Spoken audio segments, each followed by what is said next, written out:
Faites bien de porter votre choix sur la radio-télévision Environnement et Conservation de la Nature. Mesdames et messieurs, salut et bienvenue dans cette grande émission. Savoir en parler. Nous échangeons autour de questions qui impactent notre société. Alors la grande question aujourd'hui, c'est que de savoir, après les inondations de la rivière d'Enjili, vers plusieurs quartiers de la ville-province de Kinshasa depuis le mois d'avril. Aujourd'hui, nous tendons encore vers une nouvelle saison de pluie. Qu'en est-il de ces victimes des inondations? Quelle est la solution envisagée actuellement? Quel est l'état ou le mode de vie actuel de toute cette population? Que faudra-t-il faire? Qu'est-ce qui a été déjà fait et qu'est-ce qu'il faudra faire? Alors, est-ce qu'il faudra continuer à observer ce qu'il y a ou prendre d'autres mesures qui s'imposent afin d'épargner les vies humaines pour ne pas revenir à l'épisode que nous avons vécu au mois d'avril? Pour en parler, je reçois pour vous Ingénieur Gauthier Mangiala, qui est spécialiste des questions des systèmes d'information géomatique de la maison géomatique. Avec lui, nous échangeons. Ingénieur Gauthier, salut et bienvenue. Merci, salut. Nous nous portons très bien, je pense vous aussi. Très bien également, ça fait un bail qu'on s'est quand Vraiment. même vu autour de toute cette question. Ok. Alors quand je me souviens que nous avons déjà alerté avant que les inondations arrivent, la voix n'a pas été entendue et puis les inondations sont arrivées. Il y a eu des pertes en vie humaine, matériel n'en parlons même pas. Aujourd'hui, en tant qu'observateur d'abord de la société et puis un scientifique qui travaille sur toutes ces questions, qu'avez-vous remarqué?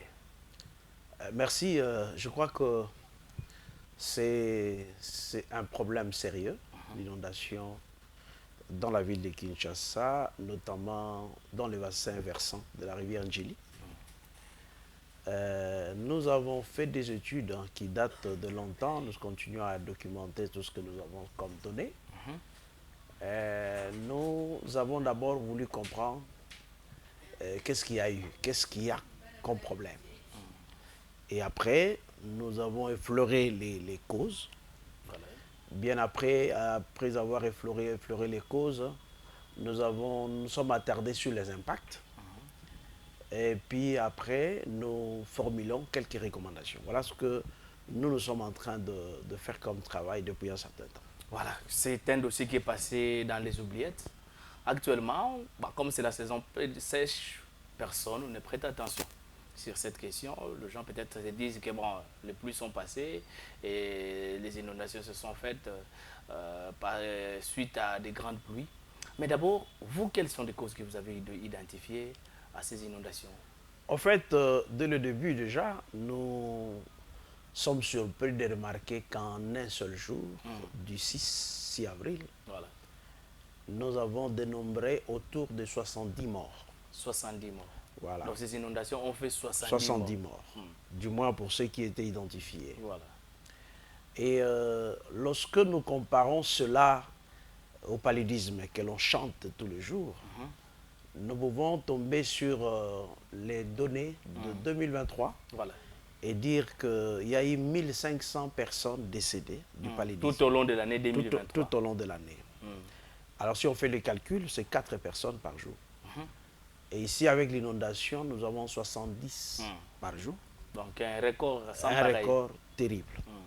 Et les paludismes ne tuent pas les écoles. Voilà. Les paludismes ne tuent pas les maraîchages. Les paludismes ne tuent pas Des les hôpitaux, commerces. ainsi de suite. Ouais. Voyez-vous, des gens meurent. Ce sont eux qui meurent. En fait, nous compatissons, mais au moins, il n'y a rien comme infrastructure de base qui bouge à côté. Mais lorsque l'inondation vient avec des conséquences énormes Voilà. autour. Mais nous sommes surpris de remarquer que nous n'avons pas forcément des réflexions poussées là-dessus pour voir comment les problèmes se présentent et comment nous pouvons trouver la solution à ce problème-là. Ça, nous sommes surpris. Bon, mais nous disons, avec tout le courage que nous prenons, que nous sommes là pour faire des études comme ça et attirer l'attention de l'autorité de façon à ce qu'ils comprennent les choses de cette manière-là et peut-être ils pourront agir. Voilà. Alors, que partant de la cause, quelle a été vraiment la cause de ces inondations? Bon, déjà, avant d'énumérer les causes telles que nous les avons énumérées, tout le problème part de la démographie. La démographie. Voilà. Encore un problème de la démographie. Voilà, vous avez les 30% de la population de la RDC qui vit à Kinshasa. Et en 2016, Kinshasa avait autour de 12 millions d'habitants. Ça, c'était en 2016. En 2016. Et déjà, les 12 millions, c'était un spectacle terrible, parce que là, c'est les 30 fois de ce qu'il y avait en 1960. Aujourd'hui, avec le taux de croissance de 6,3, 6,3 par an, eh bien, nous pouvons être autour de 20 millions d'habitants. 20 millions d'habitants. Dans la ville Kinshasa. Kinshasa. Or, si nous considérons déjà les images satellitaires de SRTM, comme on l'appelle, les images topographiques du monde, et que nous considérons la ville-province de Kinshasa, nous constatons que la ville de Kinshasa se trouve dans une zone inondable, terrible. Et une bonne partie de cette ville est inondable et tout partira de la rivière Njili. Donc la rivière Njili est à la Voilà. base des La rivière plusieurs Njili, inondations. oui, la rivière Njili qui se jette dans le Le fleuve. fleuve Congo. Et lorsqu'il y a plus d'eau, le fleuve Congo va refuser ces eaux-là. Et les eaux reviendront vers la population. Lorsque le fleuve refoule ses eaux, Voilà. et cette marche en arrière, Voilà. la rivière Njili va chercher Va chercher où à respirer. inonder. Va chercher à inonder. Alors les toutes autres ces zones de zones. respiration de cette rivière Njili ont été Déjà, occupées. déjà, nous disons que le quartier Ndanou, par exemple, le quartier Ndanou dans la commune de Limité, se trouve entre 266 et 300 mètres d'altitude, 300 le mètres même d'altitude. niveau que le fleuve. Donc 300 mètres d'altitude par rapport au fleuve Congo. Oui.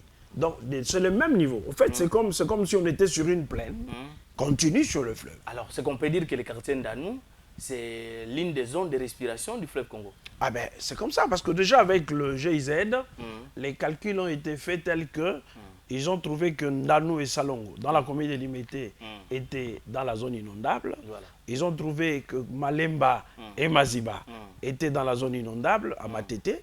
De le quartier Dingi Dingi Voilà. à Kisenso, dans la zone inondable. Donc, toute cette partie-là, c'était la zone inondable. Nous tenons également compte de l'abattoir, abattoir du côté de Massina. Toute cette zone était identifiée comme une zone inondable. Mais cette fois-ci, le pluie du 4 avril et le pluie du 6 avril ont dépassé toutes ces limites. Les Voilà. eaux, la partie inondable, maintenant, nous pouvons aller jusqu'à Njil Brasserie, nous pouvons aller jusqu'à Kimbanseke. Parce qu'on a vu des mamans maraîchères qui plairaient. Voilà, ceux qui font de donc l'agriculture de l'autre côté. c'est curieux. Et les causes, si vous le voulez, sont énormes. La première cause, c'est d'abord un problème de changement climatique. Comme le changement climatique. Oui, avec Maintenant, déjà... alors on peut dire à tout le monde qui ne croit pas que le changement climatique est réel. Ben, il est réel. Il est réel avec la Apparemment, révolution. nous faisons semblant. Avec la révolution industrielle, la température mondiale a augmenté de 1,2 degrés Celsius. Ça c'est déjà une alerte pour dire, écoutez, qu'il y aura des problèmes. Donc, on pourra avoir des pluies à une intensité qu'on n'a jamais connue. On pourra avoir des pluies de moins, on pourra avoir des pluies de plus. Donc, tout ça, il faudra que les gens s'informent déjà que la première cause qui fait l'inondation du bassin versant de Njili, c'est le changement climatique qui a fait qu'il y ait beaucoup de pluie dans le Congo central, notamment à Luila, à Kasangulu, toute cette partie-là. Eh bien, c'était ça la première raison. Or, quand il y a de fortes pluies vers l'huile à Kasangulu, ces eaux vont atterrir à Kinshasa parce qu'il y a, dans cette zone-là, il y a des rivières qui quittent cette zone, qui viennent se jeter vers la rivière Njili. Oui, mais déjà là, nous entrons à la deuxième cause. Hein. Ça, c'est l'hydrographie. L'hydrographie avec des affluents du fleuve de la rivière Njili. La rivière Njili elle-même commence à Lukungamputu, un secteur. Ah ouais, le secteur de Lukungamputu. Un secteur de Lukungamputu dans les territoires de Kasangulu. C'est là où il commence. Quand la rivière commence à descendre, il y a déjà la rivière Loua. Et une autre rivière qui est à côté. Loua, c'est toujours là dans les Kasangulu. Hein, nous sommes dans le secteur de l'Uila. Donc une rivière qui a sa source dans le secteur de l'Uila, mais toujours dans les territoires des Kasangulu. La rivière Loua, la rivière Lodissi, le 2, qui commence par l'Uila se jettent Qui viennent se jeter vers dans la rivière Njili. Après, là-bas, nous avons la rivière Bessalé, la rivière Luzumu, les deux, également. Luzumu, vers là où d'ailleurs il y a la prison. Hein, oui, oui, voilà, les deux rivières viennent encore se jeter sur Njili. Tout proche de Kinshasa, la rivière Dingi-Dingi, la rivière Dingi-Dingi elle-même, alimentée par une autre rivière qu'on appelle Wungu, vient se jeter également sur la rivière Njili. Après, lorsque la rivière Njili atteint Kinshasa, déjà, elle rencontre la rivière Lukaya. Lukaya qui vient de Kasangulu encore. Qui traverse même l'agglomération de Kasangulu. Voilà, qui traverse aussi la commune de Mongafula. À Kinshasa, à Matete, la rivière Njili est rencontrée par la rivière Matete. Vous voyez un peu? Voilà. Tous ces affluents-là font du cadeau d'eau à la rivière Njili. Voilà. Et la rivière Njili ne peut qu'être inondée. Ça, c'est la deuxième raison. La deuxième cause. Donc, deuxième cause, c'est une cause liée à l'hydrographie. L'hydrographie, ce sont des affluents de la rivière. Troisième cause, c'est maintenant du point de vue anthropique. C'est que, parce que les rivières, nous ne les avons pas créées, voilà, nous ne les avons pas provoquées. C'est naturel. Voilà. Sur le plan anthropique, vous avez des constructions anarchiques autour de la rivière Njili. Toutes ces constructions anarchiques ont fait que la rivière Njili puisse se rétrécir et que un petit débordement de la rivière puisse atteindre des maisons. Alors, ces constructions anarchiques, déjà... Donc, il y a déjà des problèmes d'urbanisme et d'aménagement du territoire. Vraiment, c'est ça le terme. En fait, il n'y a pas de planification dans l'urbanisme. Déjà, c'est prévu que pour une parcelle, qu'on ne puisse construire que 40% de la parcelle. 60% doit être aéré, doit être libre.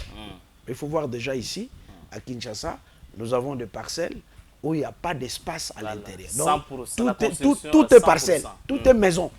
Donc, vous sortez, vous êtes sur la rue. Alors, là, c'est un problème. Déjà, la rivière elle-même devrait avoir une partie libre entre 30 et 50 mètres, n'est-ce pas, où on ne pouvait rien avoir. Donc, il y a la rivière, de part et d'autre 50 mètres, libre, et puis la rivière peut respirer. S'il y a un débordement, l'eau va s'arrêter à ce niveau-là. Mais aujourd'hui, il y a des maisons à côté de rivières. Ça, c'est... Donc, ces maisons-là ont quand même bloqué la respiration de la rivière. Ça a bloqué la respiration de la rivière. À part ça, vous avez une autre cause anthropique. Anthropique, c'est les problèmes de gestion des déchets. Voilà. La gestion des déchets est un problème depuis beaucoup d'années dans ce pays. Un domaine... Et qu'on ne parvient pas toujours à trouver la solution. Un domaine que nous ne maîtrisons pas. Je crois qu'il y a des efforts qui sont fournis.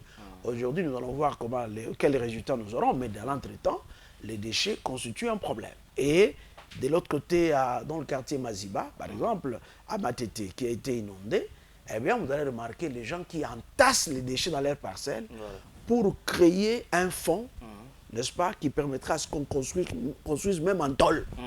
N'est-ce pas? Donc, ils ont placé, ils ont chargé le sol avec les sachets, les déchets. Voilà. Et puis, construit au-dessus des déchets. Ne comprenant pas les dangers qu'il y a même pour leur santé et pour l'environnement. Voilà, c'est un peu ça. Alors, là, vous avez ces déchets-là qui sont mal gérés, qui sont jetés dans la rivière Njili. Et en passant, vous savez, lorsque... Comme l'image l'indique clairement, ça c'est la situation de plusieurs parcelles dans ces quartiers-là qui ont été inondés. Voilà. Vous avez par exemple le projet de gestion des déchets qui était conçu avec l'Union européenne. Le projet PAO. Voilà, le projet ne concernait que quelques communes. Hein. Donc, toutes ces communes que nous citons là, Limete, Njili, tout ça n'était pas concerné. Donc, on a commencé, tout ça, on n'était même pas arrivé là-bas. Nous étions dans un projet pilote qui concernait 6 ou 7 communes. Oui, Bandalungwa, Ngiringiri, Kasavubu, Kitambo, Gombe, Lingwala, commune de Kinshasa. Voilà. Donc, même les communes pilotes, même Bumbo, on n'était pas arrivé là-bas. Même Selemba, on n'était pas arrivé. Alors, dans ces communes où on avait mis des sites de décharge de déchets, il y en avait 51. Aujourd'hui, il n'y en a que 6. 4 à Barumbu et 2 à Kitambo. Tout ont été démolis ou changés en à tout cas, autre changé chose. à autre chose. Soit c'est un parking, un garage. Ouais. J'ai vu des endroits où on commence maintenant à créer des pavés, à faire des pavés avec des sachets. Mais c'était des décharges de déchets. Donc c'est un problème sérieux, la gestion de déchets. C'est jeter ces déchets jetés dans le fleuve, avec des constructions anarchiques, font que, plutôt jetés dans la rivière, Ngili. font que les eaux qui viennent ne peuvent pas trouver de la place sur le lit. Or, Parce que l'eau se crée plein. toujours un chemin. Voilà, le lit est plein. Le lit n'est pas libre. Alors, comme il y a beaucoup de choses, normalement, on devrait arriver au niveau du curage, qui est une autre cause. Voilà. Le curage, le vrai curage, le dernier, a été fait en 1993. Non. Oui. En 2023 ou bien Non, 1993? en 1993, pendant le pillage. Ah, l'entreprise Neves, qui avait son siège sur 16e rue, toujours à Maziba, eh bien, c'est cette entreprise-là qui faisait l'équirage régulier. 1993. Qui partait du croisement de la rivière Njili avec le boulevard pour monter vers Bekanga dans le quartier Ntola à Kisenso. Cette partie-là était gérée par cette entreprise qui avait son site sur 16e rue, comme je disais. Là, il y avait une carrière, il y avait même le bureau d'administration. Nous sommes arrivés là-bas il y a 3 jours passés. Il ne reste qu'un mur. En tout cas, nous avons pris des photos. Un seul mur qui nous signale que quelque chose était ici. Ça, c'était le curage. Mais après, dans les années passées ici, on a essayé aussi avec une autre méthode de curer, mais nous avons ramené même des photos, tu vas voir, l'affaire là qu'on a mis là ne pourra rien faire. Donc le vrai curage était fait à ce temps-là. Comme il n'y a pas de curage maintenant, 1993. voilà, il n'y a pas de curage, vous avez des déchets, vous avez le sable qui s'entache sur la rivière, il n'y a pas de place. Dès qu'il y a suffisamment d'eau avec tous les affluents des rivières qui proviennent, qui sont au Congo central, eh bien c'est la mort. Alors, ce qui veut dire que nous ne prenons pas de vie au sérieux. Parce que si nous prenons de vie au sérieux, comment nous pouvons avoir une rivière comme toutes les rivières presque de Kinshasa et des rivières comme celle-là, Njili, où on sait bien que sans l'équirage, il y aura toujours débordement des eaux. Mais on a abandonné, ou la dernière entreprise qui a existé en 1993. Voilà. Et aujourd'hui, nous sommes en 2025. Aucune initiative, aucune entreprise ne peut se pointer. Est-ce que les entreprises ne se présentent pas pour faire l'équirage? Ou bien on n'a pas cette connaissance? Que fait le ministère d'aménagement du territoire? Que fait le ministère de l'urbanisme, habitat? Que le ministère des travaux publics? Tous ces ministères-là, ils font quoi? En fait, les réponses sont nombreuses. En tout cas, il y a beaucoup de choses à dire là-dessus. Déjà, le problème, un projet, hein, lorsqu'on veut concevoir un projet, on doit maîtriser les problèmes. Voilà. Parce que le projet est une solution à un problème précis. Alors, cette manière de faire avec l'émission, nous sommes en train de faire comprendre le problème. Pour que, si on veut le résoudre, qu'on comprenne de quoi il s'agit. Parce que quand on n'a pas compris les choses telles qu'elles sont, c'est compliqué. Je suis allé là-bas avec l'équipe, c'était 3 jours passés, pour voir encore la situation des gens, voir comment la rivière se présente. Comment vous avez trouvé? Tout le monde est parti, les maisons sont restées vides? En tout cas, non, il y a des gens qui sont partis, qui sont rentrés. Partis et puis revenus. Ils sont rentrés parce que là où ils sont partis, ils n'étaient pas dans de très bonnes conditions. D'autres sont toujours là, d'autres sont vraiment partis. Et puis en remplacement, il y a des gens qui viennent. Parce qu'il faudra comprendre que si les gens veulent habiter des coins comme ceux-là, la maison n'est pas trop chère. Parce que les bailleurs ne peuvent pas chercher beaucoup d'argent. Mais ils ne voient que les coûts pour la maison, mais ils ne voient pas leur propre vie. Oui, mais au prix de leur vie. En fait, le problème, c'est quoi? C'est pas tout le monde qui va là-bas. Avant d'aller, les gens font des calculs. Ils voient qu'est-ce qu'ils gagnent. Ils voient qu'est-ce qu'ils gagnent. Et puis bon, ce que je gagne là ne peut me donner qu'une maison à Maziba, par exemple, à tel endroit. Où la vie peut partir à tout moment lorsqu'il y a une inondation. Donc quand tu passes, par exemple, dans le quartier d'Anou, tu as des eaux partout. Même quand il ne pleut pas, tu vois les eaux partout. Pourquoi? Parce que c'est une plaine qui vous prend de l'eau et qui ne sait pas jeter cette eau quelque part. C'est le même niveau que le fleuve. Alors, vous avez évoqué une préoccupation majeure dans votre intervention. Vous dites que lorsqu'on veut résoudre les problèmes, mais lorsqu'on veut faire un projet, on doit réfléchir bien sur les causes. Est-ce que quand on fait le programme sur l'assainissement de la ville-province de Kinshasa, est-ce qu'on a déjà songé que parlant de l'assainissement ne veut pas dire uniquement ramasser les déchets, même les curage des rivières et des caniveaux constitue également un point ou soit un dossier majeur dans l'assainissement? Bon, comme nous ne faisons pas partie de gens qui discutent là-dessus, nous ne savons pas si ils y pensent. Mais nous savons qu'avec ce que nous faisons là, nous sommes en train de contribuer de façon à attirer l'attention pour que les gens comprennent qu'il ne s'agit pas de ramasser les déchets. Parce que déjà, avec la gestion des déchets de la ville de province de Kinshasa, ramasser les déchets ne résoudra aucun problème. Et les ramasser de quelle manière? Et puis on se pose la question déjà, celui qui a jeté les déchets, c'est qui? Pourquoi il les a jetés là-bas? C'est que, déjà, c'est un problème sociologique qu'il faudra résoudre en amont. Il a jeté là-bas peut-être d'éducation environnementale, il n'y a pas de site de décharge de déchets. Et bon. Et même pas une décharge finale. Voilà. Et puis quand on vient, on ramasse les déchets. Pour les amener où? Pour les amener où? Et puis ceux qui ont jeté vont constater que les déchets sont vraiment bien ramassés. Ils vont jeter encore. Voilà. Donc, et puis nous ramassons encore, ils jettent encore. Voyez-vous comment nous tournons en rond. C'est cyclique, comme tu l'as dit. Donc là, il faudra qu'on voie pourquoi les gens jettent les déchets à de tel niveau. Nous avons déjà fait des enquêtes. Ici, dans la commune de Kassavo, nous avons travaillé avec un étudiant qui est allé interviewer les gens pour savoir comment ils gèrent leurs déchets et qu'est-ce qui motive ça. Vous savez, aujourd'hui, nous travaillons sur des choses qui se font vite. Voilà. Voyez-vous, nous sommes dans un projet, il faut faire vite, il faut faire ça et ça et ça, il faut des résultats, il faut qu'on voie des éléments et tout. Mais, en tout cas, il faudra commencer par voir que le problème de déchets, c'est d'abord un problème sociologique. Et après avoir vu cela, voir le niveau, la possibilité de trier les déchets à domicile et les catégoriser lorsqu'on va les ramasser. Et par après, nous pourrons voir également comment les rivières sont sales. Une fois, lorsque nous avons fait une émission avec vous, je me souviens, nous avons rappelé aux téléspectateurs et à tous ceux qui nous suivent régulièrement que Kinshasa est traversé par environ 34 rivières. Voilà. Mais aucune rivière n'est entretenue correctement.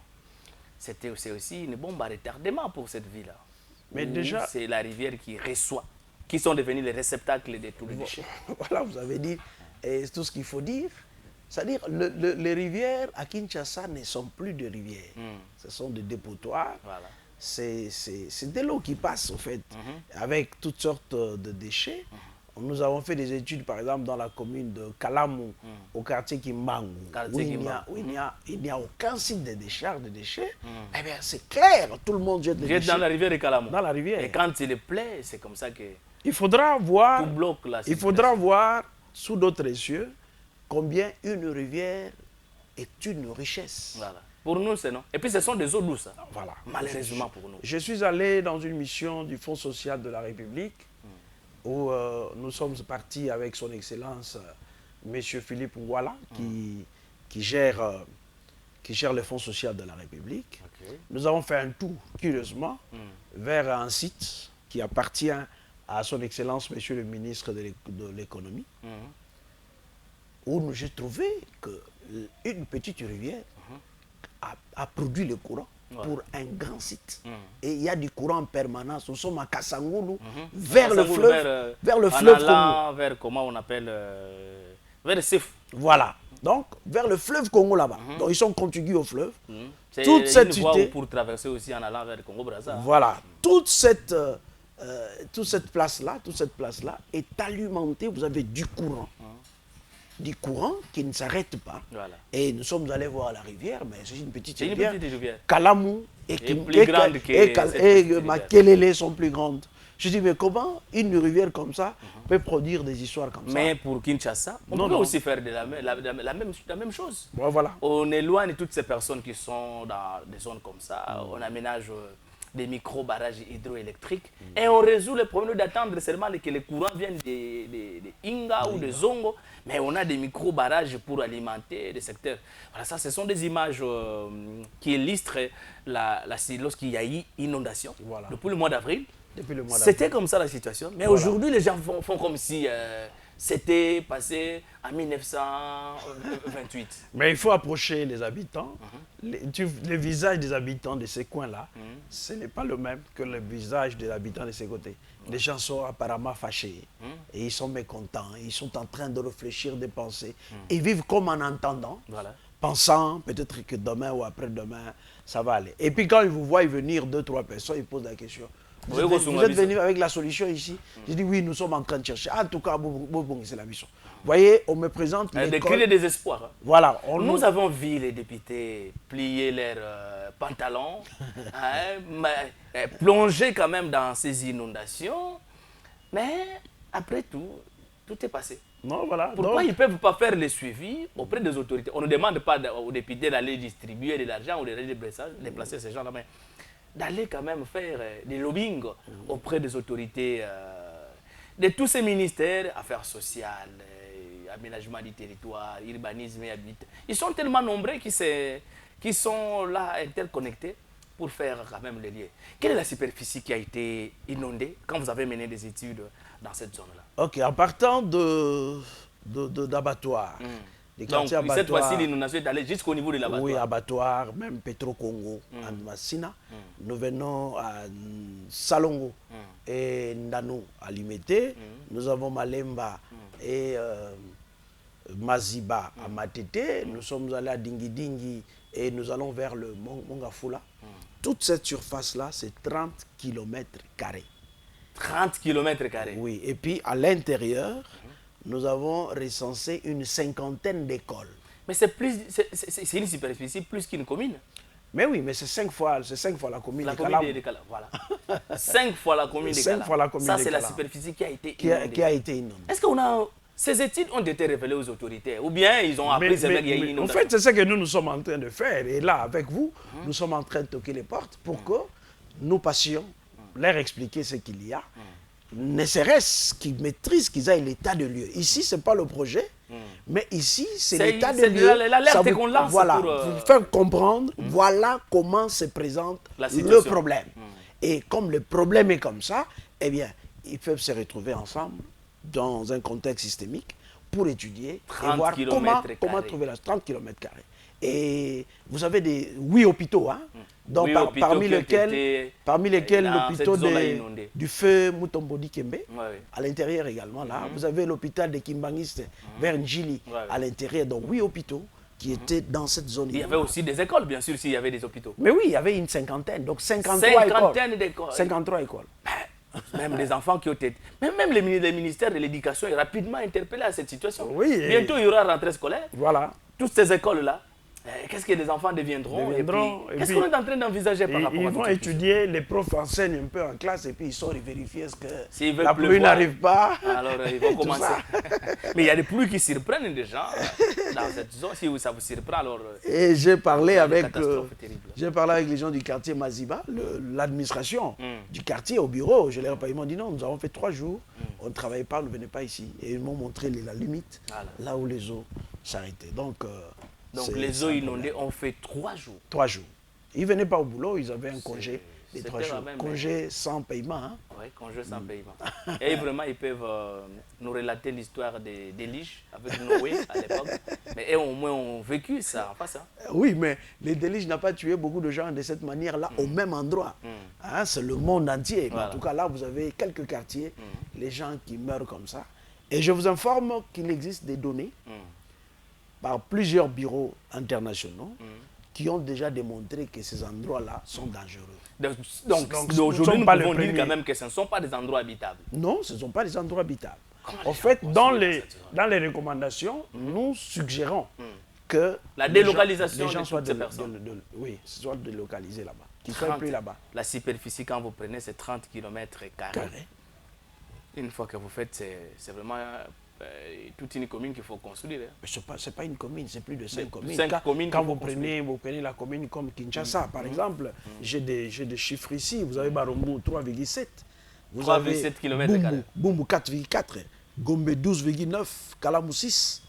Kassavubu 3,8.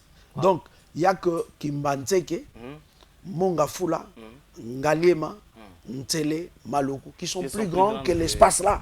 Les autres là sont plus petits. Alors, c'est ce qui veut dire on peut créer au moins toute une commune pour toutes ces personnes. Voilà. Donc, en fait, mais aussi aménager. En fait, le vrai problème, c'est voir déjà comment à 50 mètres, on peut déjà écarter les gens. Ok.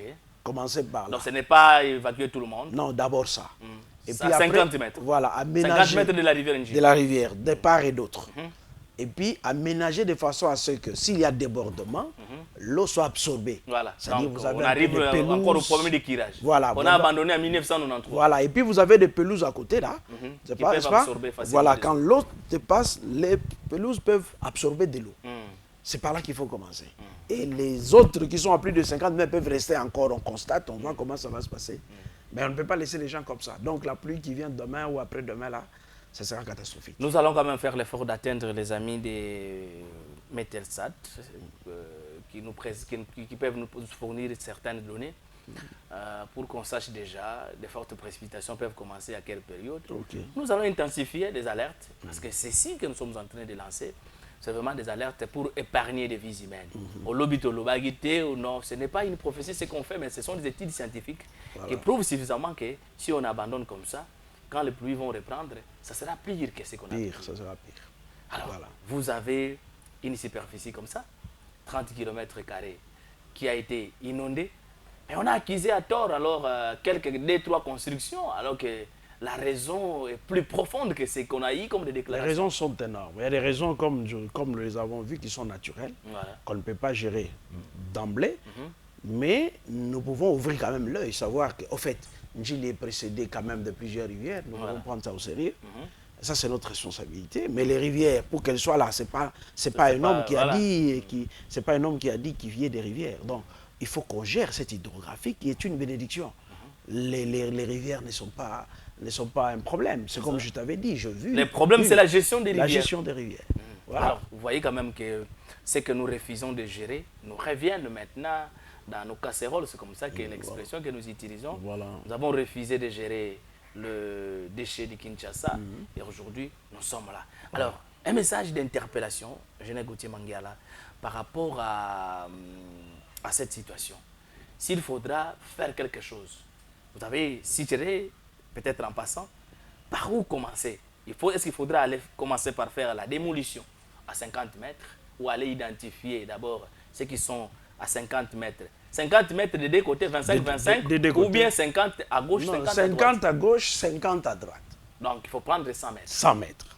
Laisser la rivière Ndjili de 100 mètres. De 100 mètres. Là, à partir de quelle partie? C'est tout au long de cette rivière Ndjili ou bien juste la zone qui a été inondée? Non, la partie habitée.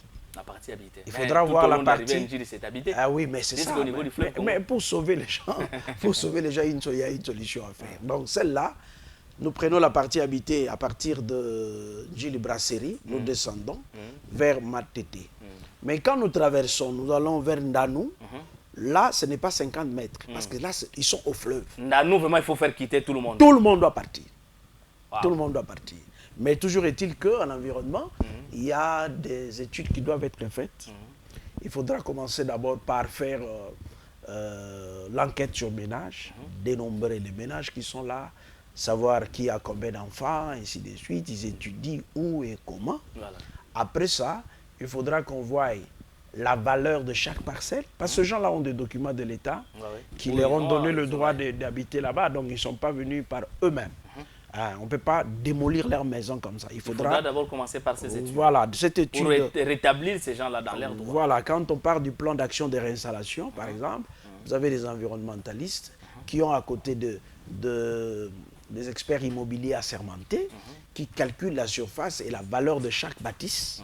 Et après, on fait ce qu'on appelle les calculs des indemnisations et on voit comment on peut payer à ces gens-là de l'argent. Si l'État trouvera la possibilité de les placer quelque part, c'est bon. Mais sinon, déjà, on rembourse de l'argent pour que il faudra chacun... voir. Mais vous connaissez l'histoire qui s'est passée avec la rivière Makelele. Les gens ont été indemnisés, ils ont fait semblant de partir et puis ils sont revenus encore réoccuper leurs parcelles. Alors, vous ne craignez pas que si on fait la même chose, que les gens reviennent encore dans cette zone? Bon, c'est la manière de faire qui nous crée des problèmes. Vous indemnisez les gens. Déjà, lorsqu'on fait l'enquête à rapport d'un plan d'action de réinstallation, il y a ce qu'on appelle la date butoir. Voilà. C'est-à-dire, on vous donne une semaine, on vous dit, de lundi à dimanche, venez vous devez être sur place, on vous enregistre. Voilà. Quand on dépasse dimanche, celui qui vient lundi, on ne le prend plus. Ça, c'est d'abord la première imposition. La deuxième, le jour où on te paye l'argent, tu sors de là. Donc, Quand il faut vraiment être prêt. Quand on te donne l'argent lundi, il faut quitter. Mardi, il faut quitter. Il faut que ça soit suivi de cette manière-là. Mardi, vous partez, vous n'êtes plus là. Et mercredi, on vient démolir. Voilà. Mais quand vous donnez l'argent aux gens, bon, vous allez quitter, hein? Prenez un peu l'argent, vous allez quitter. Les gens restent là 3 ans après. Voilà. Vous savez, ils ont oublié. Mais là, ils font autre chose avec cet argent. Mes voisins de Bandal ici, vers Bambolé, les gens qui étaient au coin, la partie devrait être expoliée et expropriée. Mais ces gens ont reçu de l'argent, ils sont restés, ils ont vendu des parcelles aux autres personnes. Voilà. Quand on est venu démolir, on a trouvé d'autres personnes. Voilà. Voilà. Donc, quand vous dites aux gens, voilà, l'enquête prend 7 jours, au 8e, on ne prend personne, et puis après, le jour où on vous donne l'argent, vous quittez. Nous avons fait le même travail en face du mausolée Tchen Tshisekedi, où nous avons travaillé avec SIDIC, la société internationale industrielle au Congo. Eh bien, nous avons travaillé avec eux. Quand on te paye dans la mise en œuvre, on dit, les calculs de ton champ ont donné 2000 $. On te donne ça, tu signes, tu pars récupérer l'argent à la banque et tu sors. Directement. Tu sors. Tu ne peux plus revenir. Donc, soit déjà nous n'anayo kende. C'est comme ça que ça se passe. Voilà. Et là, ils sont déjà en train de travailler. Voilà. Ça, c'est ce qui nous manque actuellement. Voilà. Alors, un message, nous sommes arrivés vraiment à la fin.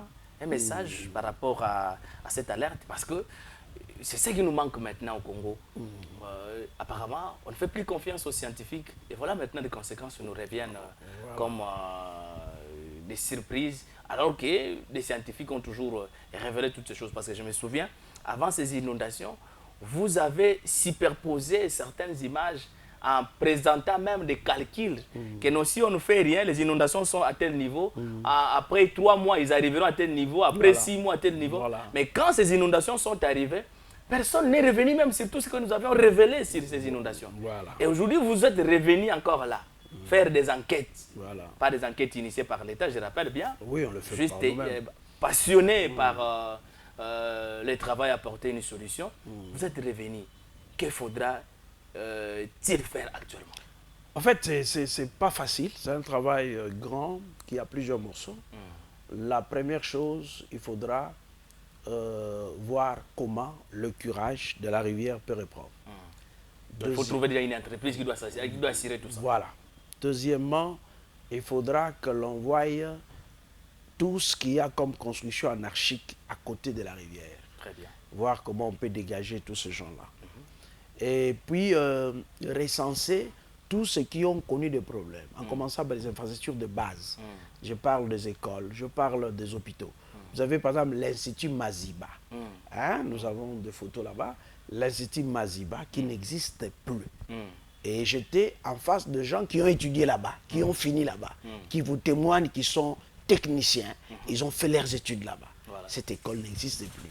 Qu'on voit comment on peut, si pas la mettre à un autre endroit, mais voir comment on peut trouver la solution. Avec, il faudra rappeler que Kinshasa ne manque pas des endroits pour délocaliser toutes ces choses. Que non, il y a beaucoup de place. Il y a une grande partie de Kinshasa qui est inhabitée. Voilà, il y a beaucoup de place. Donc, il faudra que l'on voit également cette urbanisation qui doit être planifiée, comme tu as dit là. Il faudra qu'on voie où est-ce qu'on peut placer les gens et comment. Parce qu'on ne peut pas mettre les gens n'importe où. Sinon, ceux qui sont à Maziba, qui sont en Danou, à Salongo, trouveront les loyers toujours moins chers. Ils vont être là-bas et puis après, la pluie va venir les surprendre. Voilà. Très bien. Genet Gauthier, je rappelle que vous êtes spécialiste des systèmes d'information géographique. Vous travaillez pour le compte de la maison géomatique, où vous êtes vous-même initiateur. Et vos études sont précieuses. Je pense que si la porte s'est frappée pour le compte des ministères, il n'y aura pas, ou des autorités, il n'y aura pas quand même de complications afin que vous puissiez apporter votre pierre à l'édifice. Non, non. D'ailleurs, tout ce que nous faisons pour eux. Nous savons qu'ils ne sont pas magiciens. Ils ne peuvent pas tout connaître. Ce que nous savons, nous leur apportons. Et nous, quand on parle là, je vous informe que nous sommes déjà en train de toquer des portes du gouvernorat provincial. Voilà, le gouverneur de la ville-province de Kinshasa et tout son gouvernement, vous êtes interpellé à cette question.